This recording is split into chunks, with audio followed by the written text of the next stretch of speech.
ന്യൂസിലൻഡിൽ ഈ മഴയത്ത് ഫുഡ് വാങ്ങിച്ചാൽ അത് ചൂടോടെ കഴിക്കണം. അതിനുള്ള ഓട്ടമാണ് ഈ രംഗം. അപ്പൊ ചൂടോടെ കഴിക്കുന്നത് ലസാനിയാണ്. ഒരു ഉഗ്രൻ beef lasagne from A pizza shop. നല്ല അടിപൊളി ചീസാണ് ഇങ്ങനെ ആകാശത്തെ വിദൂരതയിലേക്ക് വലിച്ചു നീട്ടുന്നത്. പിന്നെ കഴിച്ചു നോക്കി കാര്യം പറയാലോ.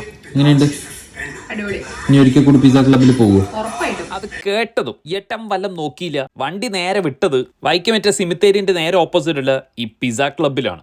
ചെന്ന് മെനുവും പഠിച്ച് എന്തോ വാങ്ങിച്ചോണ്ടാണ് ഇവന്റെ വരവ്. That's unboxing tandoori chicken pizza. സംഭവം ടേക്ക് അവേ ആയതുകൊണ്ട് കാറിൽ തന്നെയായിരുന്നു ഞങ്ങളുടെ കഴിപ്പും. അപ്പൊ 6 സ്ലൈസസ് വരുന്ന ഈ പിസ്സ ഞങ്ങൾ 3 സീക്രട്ട് ഏജൻസ് ഷെയർ ചെയ്ത് കഴിച്ചു നോക്കിയപ്പോൾ ഒരു കാര്യം ഉറപ്പായി, ഇത് നല്ല ഫില്ലിംഗ് ആണ്. പിന്നെ ഇതുപോലെ എന്ത് കഴിക്കുമ്പോഴും ഫോൺ നോക്കുന്ന ഒരു ചങ്ക നിങ്ങൾക്ക് ഉണ്ടാവുമല്ലോ. പിറ്റേന്ന് രാത്രിയും ഈ ഒരു ആചാരം തുടർന്നു പോന്നു. That's unboxing chicken sling shot pizza. 2 കറക്കം കഴിഞ്ഞ് വീണ്ടും നേരെ കാറിലോട്ട്. ഈ കാറിൽ നിന്ന് തന്നെ കഴിക്കുമ്പോൾ സീറ്റെല്ലാം വൃത്തികേടാവുമെന്നല്ലേ? അതൊരു വിഷയമേ അല്ല, കാരണം വണ്ടി എൻ്റെ അല്ലല്ലോ.